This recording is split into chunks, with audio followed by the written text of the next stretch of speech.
Welcome to Spirit Journey Collective. I'm your host, Sarah Tai. Get ready for compelling conversations with guests of all walks of life who believe they have found their purpose. Together, we will uncover unique backstories, hearing the raw experiences that led them to the work they are doing today. Let's expand our minds together with the captivating stories and inspiration that awaits. Thank you so much for joining me for another episode of Spirit Journey Collective. I have a really wonderful guest today. Her name is Dani Margeaux. She's a spiritual advisor and offers Akashic Record reading, Reiki sessions, as well as empowerment coaching. And I'm super excited to have her on. Thank you so much for being here today, Dani. Thank you so much, Sarah, for having me. Yeah, I'm so excited to dive in. There's so many great places to start. So let's just actually start with you explaining what it means to be a spiritual advisor and what it is that you offer. Yes. So I think that a lot of clients who come to me are light workers. And so for me, that means transmuting more love instead of fear onto this planet. And we're moving into a new age where there is more love, there is more connection to spirit guides, there is more a connection to the divine, God consciousness, and all the beautiful things. And so I help my clients get to a place where they can see their soul at the level of frequency in which we were created, separate from the conditioning, the limiting beliefs, the way we were raised as children, or the environment we were raised in. And so it's really coming back to your authenticity and your vulnerability so that you can be that abundant light worker, the best to your capacity. I absolutely love that. I mean, as a light worker myself and speaking to several other ones, that's probably our biggest block, right? For you probably see this all the time where mostly we just need to get out of our own way and believe in ourselves. And that's like the hardest part because I think most of us are also empaths. So we kind of take in everyone else's beliefs and feelings and everything else instead of those boundaries and learning that we're allowed to be seen and heard. Oh my gosh, there's just so much here that I'm even personally over here ooh, I can't would not wait to dive in. So before we go any further though, how did you find this work? Is it something that you've always been doing or is it something that found you that you connected with later? It's definitely something that I found later in life. And if you want like an approximation, I think like 3 years ago. So it's very, very recent, but I have always been intuitive. So that that intuition voice, that little voice in your head, that like deep knowing in my sacral, I always had that. And I was able to build that trust since I was a kid because I knew when I wouldn't listen to that little voice inside my head, things would be harder for me later on the back end. And so I knew if I did not kind of step forward out of my comfort zone and do that little thing that my intuition was saying, even if it was harder in the beginning, I would like be at ease after. And so it was a pretty beautiful journey where I was really exploring and trying to find out who I was and what my purpose was since a kid, since I was a child. I always felt kind of, an outsider. And now knowing I'm a star seed from like several different, star systems, it makes a lot of sense that I'm bringing that multidimensionality into this like human plane. But I felt like in college, everyone's like, you need a career, and I couldn't find anything that I really resonated with. So I kind of just was like the sociology major, the one that you kind of just, I love people. And so I kind of just fell through all the cracks, jumped from job to job until I found a chiropractor who also did energy work. And that's when I made that connection that energy can heal you. And that's when I went on to the journey of becoming a Reiki master, which led me to all the divine synchronicities that led me to Akashic Records readings, coaching. And now where I'm at is like light language and galactic, cosmic past lives, etc. It's so fascinating because the time frame that you just shared, a lot of light workers can relate to that, myself included. 2020 was when I started my spiritual journey and was asking about my purpose. And so that was kind of that same, I can totally relate to that self discovery and kind of figuring out what am I doing. And it's interesting too because I can also relate to back in high school when everyone knew what their careers were. Everyone was like, I'm going to this college and I'm going to do this, and I was like, I don't know what I want to do. And I felt like such an outsider and kind of almost invalid in a sense because everyone else seemed to have it so figured out and I just didn't know. And now in hindsight it's because none of the things that were there were meant for me. I also found out recently I have ADHD, so that part I realized why college and school was so difficult for me because I learned in my own way, not like the way that we're supposed to. So It's just really cool when you look at like backstories from other, light workers like yourself, and you see that there's these interesting familiarities, I guess, and connections that we all kind of have in common in a way. So that's really cool Yeah. that you're able to discover that. And just like you, it wasn't chiropractor, it's actually Reiki for me. But Reiki was my first like hint into, oh my gosh, energy is real. Like it's so funny because I was, I used to be in a paranormal investigations like 10 years ago. I was a paranormal investigator. And so I believed in the paranormal, but I didn't really believe in like energies to that extent. And then I had my first Reiki session and it was like, oh my gosh, what? This is all real. And that just blew my mind. So it sounds like chiropractor is kind of your experience and door into that. But that's amazing. I love that so much. Do you feel like you found your mission or your gifts through like your purpose through the work that you're doing now?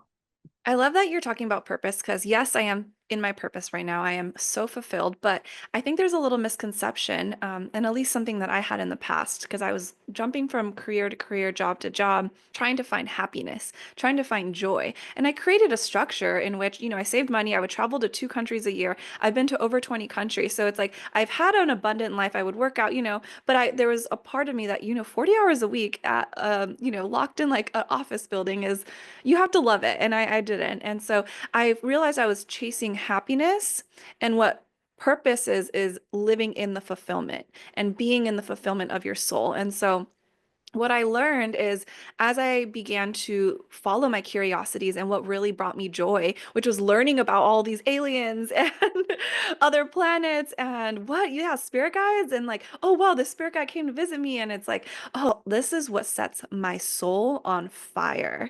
And as I continue to follow my desires and curiosities, even if they were so different than the masculine matrix structure that is presented to us, that is actually how I found freedom and then where I found fulfillment. So no matter what I do now, like I'm actually still working another job 1 to 2 days a week to supplement my income in the normal kind of 9 to 5 structure. But it's like, I know I'm doing this for a purpose and it doesn't have to be right now. I have 100 years to live this purpose. I don't have to like be full time in this industry right now, but I know I will get there. And I'm actually, seeing in 6 months for me, which I'm really excited. But it's being in that fulfillment. It's being in that joy and that pleasure and that curiosity. I'm so glad you brought that to the forefront. This is what sets my soul on fire. It's not about what we do, right? Like that's kind of what we're brainwashed to believe, that our purpose or our career or whatever, it's a doing. But when you actually find the thing, it's like you're plugged into something and it lights you up. That was my experience with tarot because that's my business and what I do. And the same thing, I was looking for my purpose. I was on the spiritual journey.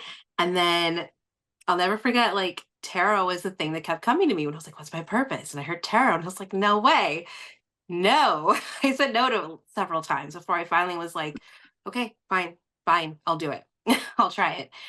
And the moment I sat down and started reading for people, it was like I got plugged into something, and it just felt fulfilling. It felt meaningful, and I felt like me for the first time. And it, like you said, it set my soul on fire. And it's not about a destination. I think that's another thing that people think purpose or career is a destination. It's a place that you have to get to, but it's actually a place that you create now, right? Which is also a misconception because, like you said, we're always looking for happiness, but it's not even happiness that we want, because happiness, again, isn't a destination, it's joy. And joy is found in the now, right? And you can't be anywhere, if you're anywhere else but now, then you're not in your joy. So you touched on so many things and I just loved all of it. Yeah, like purpose isn't what you do exactly. It's who you are. It's what, like, who you are and what you bring into this world, which for me, it's like unconditional love. And I'm curious, have you seen any past lives where you've been doing tarot in past lives? So I did do what is it called? Like a regression? It wasn't a regression. It was like I talked to my higher self. It's like a hypnosis thing. Oh my gosh, what's it called? Uh Something hypnosis Oh, therapy. quantum healing hypnosis therapy? Yes, yes, I did that's that it. too. It was so amazing. Yeah, it was, part of me, I wasn't entirely sure if I was making it up, but but my what I saw was really interesting. It was like me as a man or whatever, and I like, think that's the same life that's coming to me for you right now as well. yeah, and it was like based in, I don't know, a long time ago. But I was like, I wasn't necessarily a tarot reader, but I was a reader, and people came to me for needing things. And I was actually at first bitter about it. Like I was kind of like, why am I the person that they all come to? And then I ended up meeting like the love of my life and having a family. And then I was able to kind of find grounding in that, I guess. And then, yeah, it was really interesting. I never would have picked that if I were to have made it up. It's It so was cool because interesting. oftentimes, like when you said tarot, you're doing that now, right? And so it's like you're activating gifts that you've used in different lives because, and that's like opening that multidimensionality part of who you are here as human. Yeah. And then again, in that one, I wasn't using tarot, but I was definitely tapping into some kind of a higher power because it was like I was almost like the, I don't know, the people, just the person that people went to for guidance. And it was interesting seeing that bitterness. I was like, why would I be bitter? But I guess I just didn't like that I was always the person people came to. And now like that's what I love is I love that fulfilling feeling. So it is interesting. I almost want to know what happened in between that, you know? But I definitely was tapped into gifts of some kind. So which I think is interesting because now I've been told by many, many people that I have a lot more gifts than I'm tapping into. Like tarot is kind of like my doorway. I kind of feel like there's supposed to be more, and I've been told there's more, but I don't struggle with like trusting myself. That's why I like tarot because it's such a tangible tool. And it just it allows me to trust and open up. But like you take that away, I'm like, I don't know. But my past life, apparently, I was able to do that without the tool. So it is kind of an interesting parallel for sure. So beautiful. Yeah, I often think it's like this, we're kind of channeling the similar things when I'm in the records, but then instead of a card, right, like my guides will show me like an image or give me a feeling. And it's kind of like they show me a time lapse, of like what the reader is meant to, or what the client's meant to like hear at that moment. Oh, that's so cool. So actually, while we're talking about this, it's a great segue. Would you be willing or open to doing a small reading for me, just to let listeners kind of hear what it is like to get an Akashic reading, and maybe even before you do that, maybe explain what it means to read the Akashic records and what that is. Absolutely. I would be honored, Sarah. And so the Akashic records are the records of all souls that ever existed, past, present, future.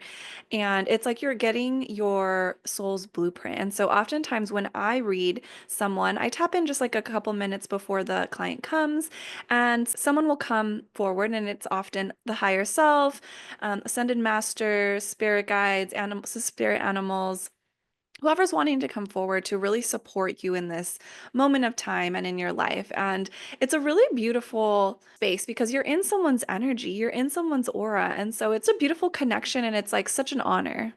Thank you for explaining that.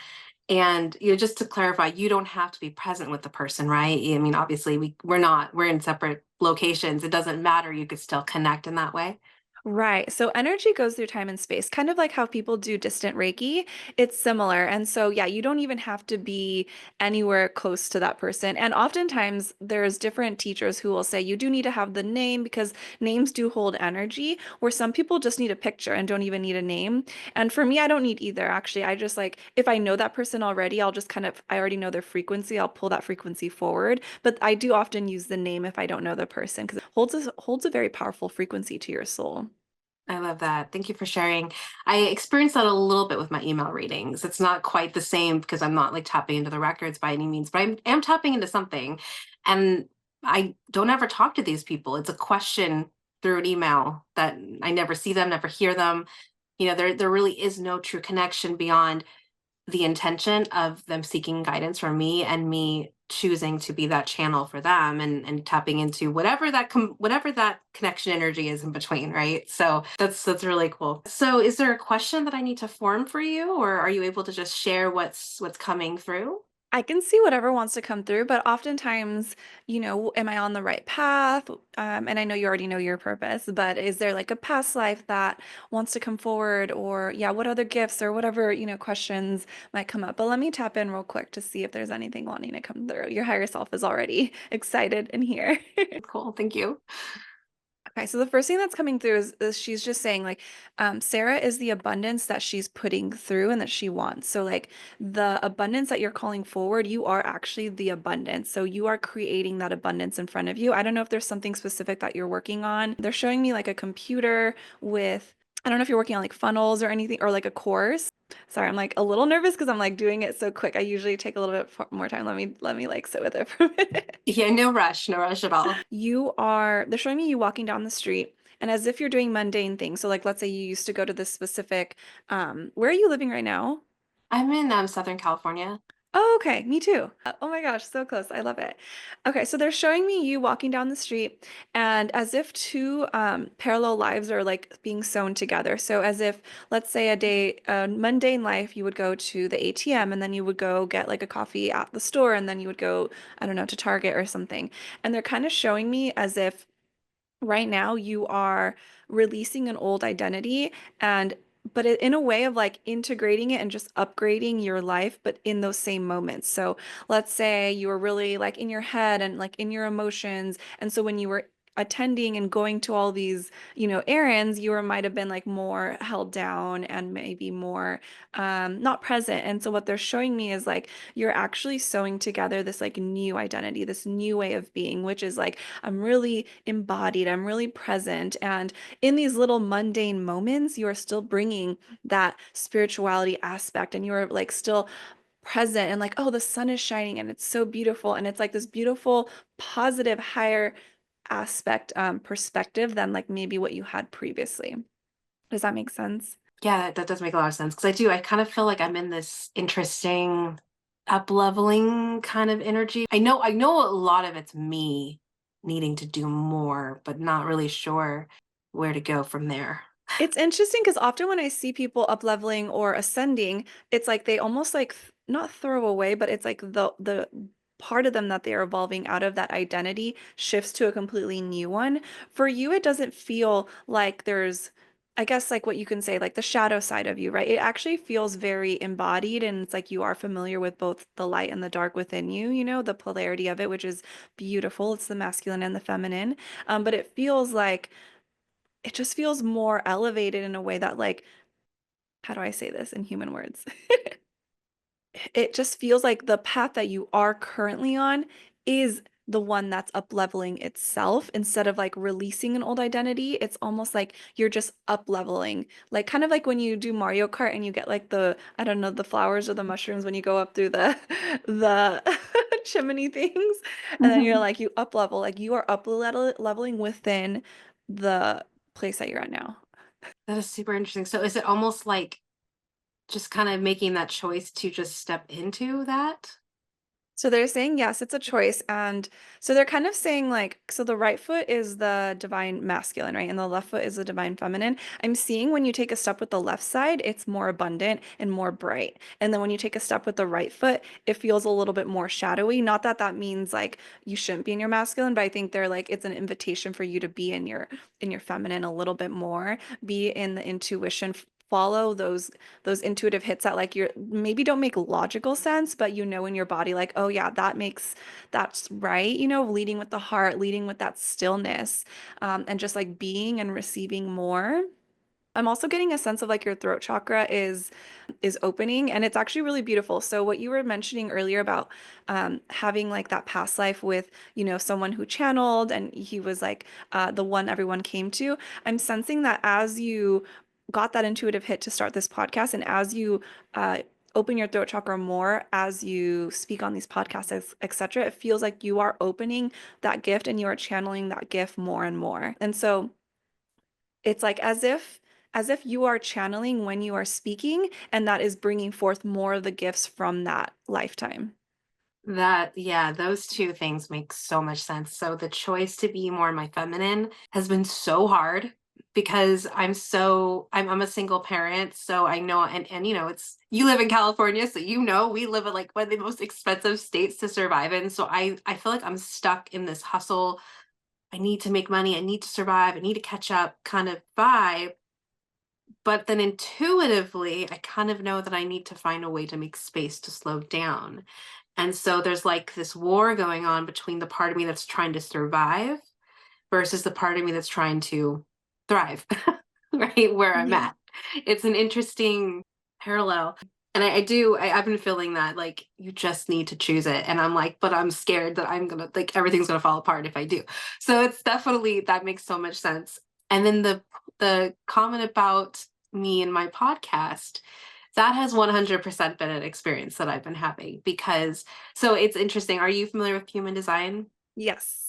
So my throat chakra is very, I don't know how you say it and the design, but my throat chakra is very, or the throat section is very, I'm supposed to use it. My voice is supposed to be very important. And interestingly too, it I'm supposed to use it in a way that's like more raw. That's more because, and I think it's exactly what you just said. It's when I speak, and I even tell people this when I do interviews for for what I do as tarot, I just start talking. And that's the best way to put it. I mean, the cards do give me a picture and a starting point and a middle point and end point, but mostly I just start talking and it just flows together. I can't explain how, but it's exactly like that's why I like to say it's a form of channeling as well, because things just start coming out of my mouth that sometimes it's things I would normally say with a card, and other times it's like, where did that come from? But it made sense to the person I'm speaking to. I've always seen that in my readings, but when I got called, and I was called into doing this podcast. It was literally a download I got that told me you need to change your business name because my previous business name was Journey Through Tarot. And I was told you need to change your business name because you're putting yourself in a box and you're supposed to be doing more. And so that's where Spirit Journey Collective came from. And I was told, you need to start a podcast, you need to change your business name, and I need to do something with a community. And that part hasn't like shown up yet. But doing this podcast has really helped me find my voice in a lot of ways. And so I have a ways to go because I've been silenced for a long time, but I'm definitely feeling that opening and I have experienced that. So that makes so much sense. That's so beautiful. Oh my gosh. Well, thank you. Is there anything else that you're feeling that needs to come through or Do you have a specific question? I feel like that might be helpful. Like literally anything, like why is my air conditioner not working? Or Well, I guess like because the Akashic records can kind of show you where you're headed, right? In a sense. I guess if you can see like where like what I mean, not like the full end game or anything, but like maybe what do I need to know about where I'm headed, I guess. she is on path, and the path that she is on is one of light. You're meant to help a lot of people, and the people that you're meant to reach are people that are on a similar journey as you. And so you mentioned something about like single mom and then 2020, opening up your gifts. And it feels like that story that you have is really important to a lot of light workers. And what I've been seeing in my readings is like the divine feminine is coming forward and it's being like exposed but in a beautiful way. And so not to categorize, but the, people who are awakening and in addition to mothers are on this journey, this transformational spiritual awakening, conscious, journey. And these are like the people that you are meant to reach and help transform. And it's like so beautiful. And it feels like your story, like I even see you writing a book, like about like the tips and like the things that you have overcome because it feels like you've been doing it quite quickly. And I think that's why in the beginning when I said that I saw your life like kind of sewing together and integrating instead of like evolving because it's almost as if you're bringing down from the quantum space what you want here Mm. instantaneously. And it just feels so beautiful. So they're saying just continue to follow your heart. Your heart is it's so wide. It's so beautiful. I see it like, so the front is often giving love and the back is receiving love. And for you, it feels like your back of the heart might have been closed before, but it does feel like you are intentionally like really opening it. And it feels like that's like your powerhouse. And that is like what's stabilizing you because that's, technically the chakra that is in the middle of the physical and then the astro chakras, so the metaphysical, spiritual chakras. And yours is like so abundant. And it's like that love that I was speaking about in the beginning is like literally what light workers are here for. And it feels like yours is like so abundant. Mm, thank you. Oh, I have so much to sit with from this. Thank you.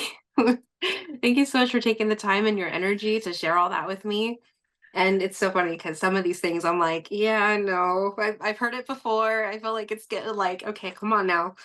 There's a reason why this is repeating. Well, that's what So I love about the records too, because it validates the reader that, oh, wow, I am really connected to my soul. And I have listened to it before. And okay, now this is just maybe what's needing to come up right now. So it's like I can be intentional and work with it. And it's like a beautiful gift. yeah, I love that. So coming back to questions that I have for you, like that was so cool. What is a main struggle that you've seen from those that you've worked with, and what is advice you'd give for that particular struggle? So, what I've seen mainly is unable to find love or the desire to find love in a romantic partner and financial abundance. And what came to me this week specifically is asking for support from the seen and the unseen. So, what does that mean? So, the seen would be all the physical things in this dimension, like maybe getting that business coach, maybe paying for that Yelp marketing, advertising, promotion thing, and doing the things and putting the systems in place to get the clients or working on the resume to get the other job or make creating the platform on your, I forget what it's called, like Hinge or Twitter or Tinder to find the love of your life. But then it's also asking support from the unseen. And that's a huge part that I think my clients miss. And that when that is added to the mix, it is like so divinely powerful. So, for example, what I do for my marketing is I literally go to the ocean and I just meditate with the ocean and the energy, and I just call in my clients that way. Like, that's how I market. And so it's calling in the support from my angels, from my spirit guides, I'm working directly with my Sirius aspect right now. And so Sirian spirit guides. And so those are like typically dolphins, mermaids, energy, whales. And so I'm very drawn to the ocean. And so because of that, I go there and do that. Now that I just moved to Glendale, I'm a little bit more inland. And so my connection to the trees has been really powerful. So it's the seen and the unseen. As we are multidimensional beings, we can't just want one thing and then try to go one way, is what I have been finding, like going beyond the physical structure. It's time to take a short break from our wonderful speaker. Are you in the need of guidance around love, career, family, life, or purpose? Embark on a spiritual journey inward with an intuitive tarot reading. Depending on what you're needing and looking for, I offer private one-on-one sessions as well as personalized email readings. It doesn't matter what the question is. A reading with me provides connection with your higher self, offering curated personal messages, or what I like to refer to as spiritual roadmaps, guiding you to the future outcome you desire. Readings are insightful and affordable. If you'd like more information or to schedule a reading with me, please see the link below. I love that. I love that example. I think that's probably the scary part for most people is, oh, I'm just going to ask my angels and trust that they're going to come through. Like that's scary because like you said, it's unseen. It's you have to believe before you see it, when most of us want to see it and then we believe it. And it And takes practice. It's not like right away you're gonna be like, okay, now, and then if it doesn't work, then you lose that distrust, right? You're like, oh, it didn't work. But then it's more of like trusting that the universe knows what's for your highest good more than you. And surrendering to that, but then also taking that aligned action and those steps to move your business forward or your love interest forward. yeah, yeah, absolutely. It's kind of cool because I have a really cool synchronicity with my partner, and it was a lot of surrender. It was so kind of funny, but before him, there was someone that I was kind of there's like a situationship or whatever, and there was a ton of synchronicities around him.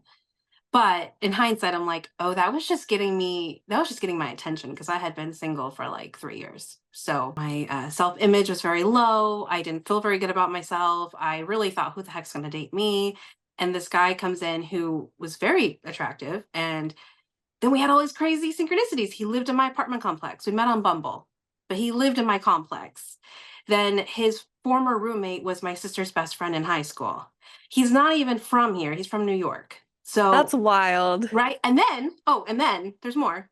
And then he ended up being the previous owner to my cat, who literally jumped in my car. My cat jumped in my car one day. No And then, way. like a month, I shoot him out because I couldn't take him in then. But a month later, I kind of seen him around as a stray, which he was at the time. And I found out later before he was a stray, he belonged to that guy. But yeah, no, when we first started talking, he was like, "Your cat looks like the cat that I had." And we compared his kitten pictures with my cat pictures, definitely the same cat. And so there's all these synchronicities, but it didn't work out because it was like the universe was saying, "Wake up, but is this what you want?" And he was emotionally unavailable and not good for me. But from then on, I kind of, well, I first of all, I got mad. I got mad with the universe. Like, what the heck was that? Why did you show me all these signs and then take it away? I don't understand. Fast forward in June. So we ended that in like March of a couple years ago. In June, I had this weird dream, and in like literally half asleep, I heard, "Write this down." And I wrote down, "Remember the date 9/16." Okay, I don't know what the heck that means. I forget about it. Fast forward, my sister is a really good friend who I met briefly and like just in passing. And I remember the first thing I thought was, "Wow, there's something about you I'm very curious about," but I didn't. It's my sister's friend. I'm not going to do anything about this. And then I ended up, that previous guy randomly started liking things on my Instagram out of months of nothing, which kind of got me thinking about him. I wasn't going to message him because I got my worth, but I still got, there's enough of me going like, mm. Okay, so then I decided to go to a bar I knew he used to frequent. I got my sister and I'm like, "Hey, let's go karaokeing at this bar," with obvious intentions, right?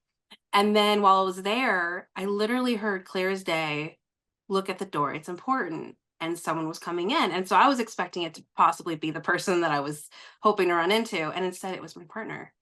And at first I was like, I don't know who that is. And then he sat down next to me and my sister was like, "Oh, you remember my friend, right?" And anyways, our first date ended up being on 9/16. I got full body goosebumps. And that's not even done, like, because like you said, you still have to trust and surrender. And so then it became like a whole year and counting, but a whole year of unwrapping trauma because I didn't know what to do with a healthy partner. I didn't know what that meant. I didn't know that that was possible. So I spent so much time waiting for the other shoe to drop, waiting for him to do things that I had expected and experienced previously, and he would do the opposite. And then I still remember another time I was in my head. I was like, "Oh my gosh, like having all these negative thoughts, and fears and all the things." And I was standing in line at a gas station and I just said, "You know what? If he's supposed to be," oh, my backtrack. I was seeing 222 when we first got together, everywhere, 222, everywhere.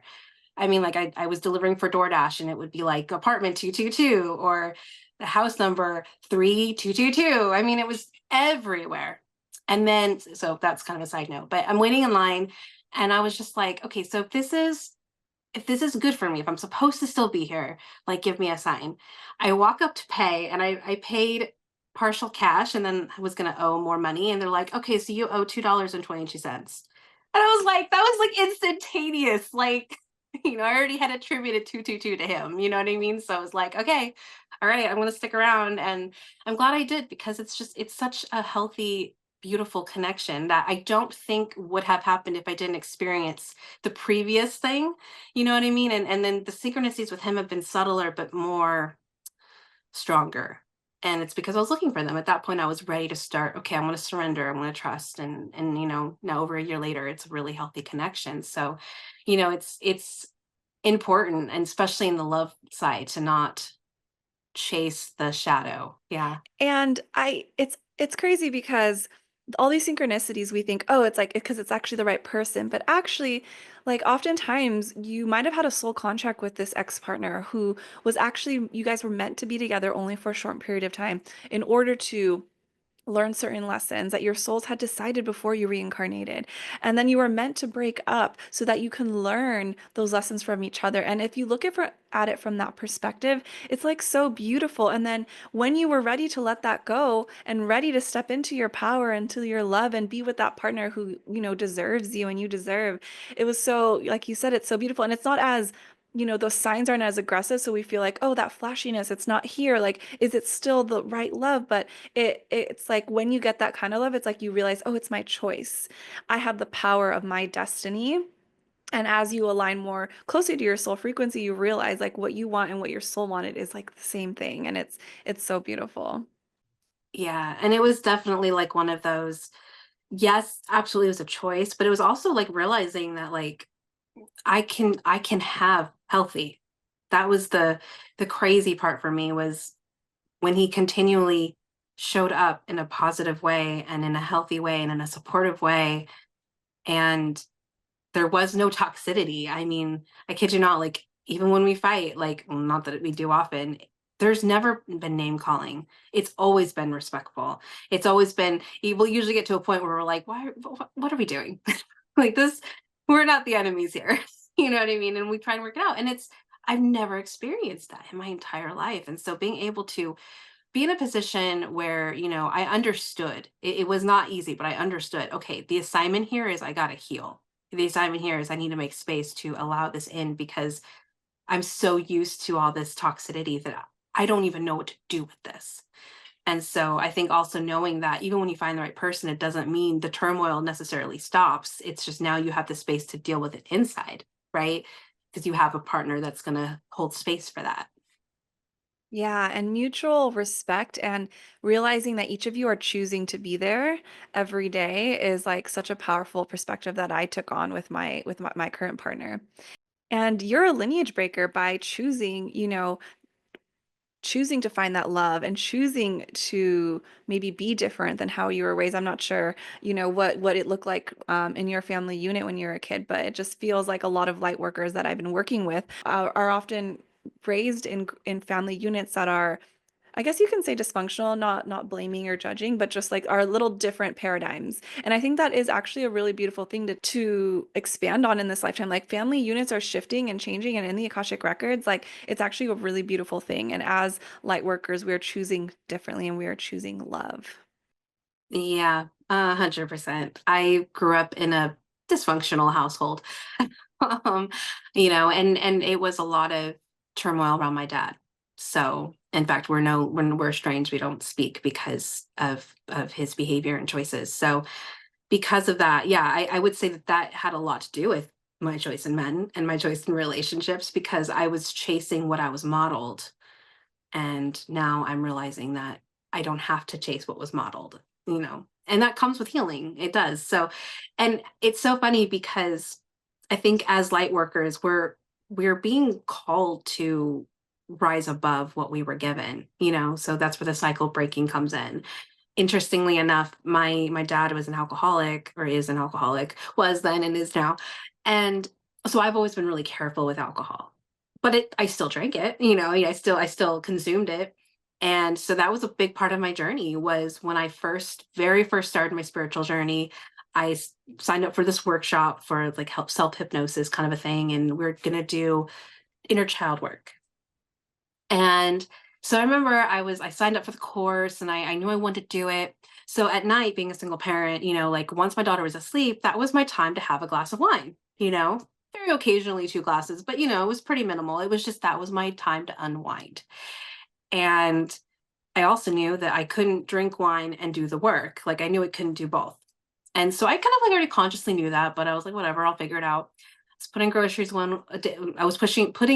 away one day, and just out of the blue, clear as day, I heard, if you want to do this work, you can't keep alcohol in the house. And I was like, huh? Like it just was so out of the blue. I had no intentions of stopping drinking or anything like that. And it didn't say stop. In fact, I still drink on occasion now, but it said keep it out of the house. And so, I mean, it was really hard. I did.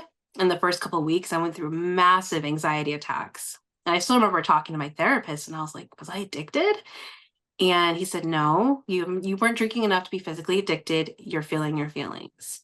And it was kind of like a purge that I had to go through. And now, like, I don't really drink alcohol very often, because I just don't like the way it makes me feel. And it definitely impacts me a lot, and it's like energetically and spiritually and everything else. So, like, I had to release that. So that was a big cycle breaker thing that I went through. But I think a lot of light workers are going through similar things, whether it's alcohol or whatever that crutch is. I think that that's part of what we're being called to do. I have a similar experience with alcohol as well. I mean, you could see the wine here behind me, but when I first started doing it, it was like I was still kind of binging. Like since college, I binged for like, I don't know, 15 years after. It was just habitual. And what I learned, it was habitual. So when I started doing this work, I gave it up completely because I was like, there's no way I can tap into this frequency and then like be hung over. That just like didn't really make sense to me. And so it was really challenging. It was really hard, but it really taught me that I wasn't dependent on it. Actually, it was habitual. So that was like a really beautiful thing. And now I'll indulge in like, yeah, special occasions, or, if my partner and I are doing a special occasion or something, but it really is a choice and when I do it, because I prefer to be a clear channel, and I do notice that alcohol lowers my frequency. And that doesn't mean I can't still connect when I drink. Like I still can, absolutely, but if the feeling that I get when I'm in the records is unlike anything I've ever experienced, and I choose that over alcohol. Yeah, yeah, exactly. 100%. That's amazing. What is one life lesson that you've learned in your journey that you feel like sharing that lesson with others could help them on their journey as well? That you are worth it, you are enough, and you are loved. So you are worthy of everything you desire. You being born makes you worthy. You being born makes abundance your birthright. You being born means like you are enough. And so this is a conditioning that I went through, that I wasn't worthy to connect to the Akashic Records. I wasn't worthy of this kind of relationship. I wasn't worthy of financial abundance to create my own business. I wasn't good enough. Other people were better than me. Like these were all that little narrative in my mind that was like holding me back out of fear. And what I've learned is any fear I have, any trigger I have, I now want to transmute it to love. And there's so many resources in which you can do this. And how I do it is I do like internal family systems and energy, where you like focus or see, you feel that energy within your body from an energetic and somatic place, and then you transmute it that way. But I found that it was such a powerful tool for me in order to release all those limiting beliefs so that I can really feel in my power. My solar plexus was so weak when I first started this spiritual awakening journey, and now I feel like it is my powerhouse. I know my value, I know my worth, I know I am enough, and because of that, abundance flows. And it's like such a powerful yet simple like perspective. I love that. And that's definitely a lesson that I think many of us struggle to like wrap our heads around, like that's something that I feel like I've come a long way in, but definitely have some ways to go, and it's remembering again, like you just said, it's our birthright. It's the fact that we're literally here is a miracle, you know, and especially when you think about what it takes to be born and to then survive so many years and all the things that could have happened that didn't, it's a miracle you're here. So what are you going to do with it? And know that you're worthy of doing something with it. So I love that message so, so much. From here, I would love to shift to what I like to call synchronicity story time. So this is like my favorite segment because it's like magical. The stories are so cool. Do you have any synchronistic stories that just lined up perfectly, that you can't explain and would just love to share with us? Yeah, so I had just moved to Hermosa Beach. It's right on the water, kind of by LAX in the LA area, if anyone lives over there. And I moved over there, and I had lived there previously a couple years before. I had been brought over by an ex-boyfriend, and I just knew I wanted to be at the beach during this period of my life. I had just opened the records, I had just opened Reiki. I'd just gone through the pandemic, so I was like, I want to be back at the beach. That's where I'm going to thrive. And so I moved into this apartment. And I didn't even realize that the window, you can literally see the beach, the ocean. Like that wasn't a selling point. Like they didn't advertise that. And I didn't even look out the window when I was looking at the apartment. But then I looked, I was like, that's amazing. And so I was wanting community in that area, and specifically powerful women. And so I called it in. This was August, and I called it in, and I had this deep knowing like they will come. I know they will come. Within 5 months, I kid you not, two girls moved in literally right next door in the same building, and then we like hung out all summer. It was like so beautiful, but like that was what I was desiring at that time, and I called it in and it came. So I just want this to be like a testament for myself and others that whatever you want, whatever you're desiring, like allow the universe to co-create that with you, because it will come. It will come. Oh God, that's so cool. I got chills. That's amazing. It's true too, because if you think back to the times you've really wanted something and how, when it came through, most of the time, I don't think we even notice it. I think it's like it comes through and life moves on. And then when you look back and you're like, wait a second, this was on my manifestation list. I didn't even realize that it came through. And that's what it's so cool. So it's important to like know that and then trust it. And then also at that point, you can be in your gratitude, right? And gratitude helps bring more of it. But if you miss it, then it's kind of like it's cool to see in hindsight. But you're like, oh, yeah, just a reminder that we can do this anytime, right? Every day. Yeah, it's so beautiful. I'm like trying to think if there are any other ones.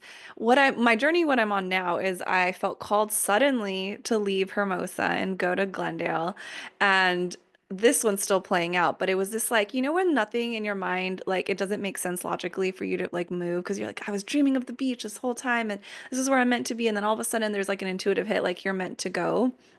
You're meant to move. And so I'm currently teaching Reiki in person, and I was renting a studio in Redondo Beach. And so I was thinking of just renewing and driving over there. But then I got this intuitive hit of this place that I should reach out to, and they're going to let me do it for free, right? Like 3 minutes from my place. So things are already starting to like flow. I've only been here for a week, and so it's been really powerful and beautiful and amazing to see like me trusting my intuition, moving across LA. It's like an hour. And then things are already starting to fall in place and it's so beautiful. Oh my gosh, wow. I mean, when you first got that hit, like, did you kind of already have an idea of what you're going to do with it? Or was it like, why Glendale? Yeah, it was like, so I had lived in Glendale before, so it wasn't like so far-fetched, but it was like, I had no, I didn't want to move. Like, why would I move? Like in my wildest dreams, like I'm at the beach, like I'm living my dreams, but my parents are closer out here. They're like in Pasadena. So it does make sense, like, closer to family, closer to friends. I grew up in Pasadena. So it was like, I guess this is like an era right now that I'm meant to be in. And it just felt like a full body yes. Like my body was like, oh, wow, I'm supposed to do this. Like, wow, okay, let's do it. Oh, that's so cool. Oh my gosh, that's awesome. So, the final question I love to ask everybody is, do you feel like we all have a purpose, mission, gift that we're meant to be tapping into here on Earth?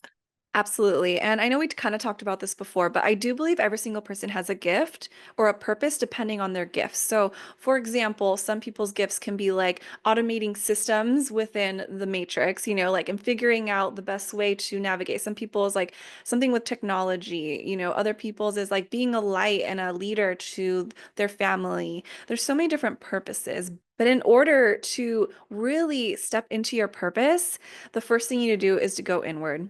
Figure out who you are. Like before anything, before looking outside, like what is it this career meant to be in or where am I supposed to live? It's like go inside and like who are you? Who am I? Who is Dani?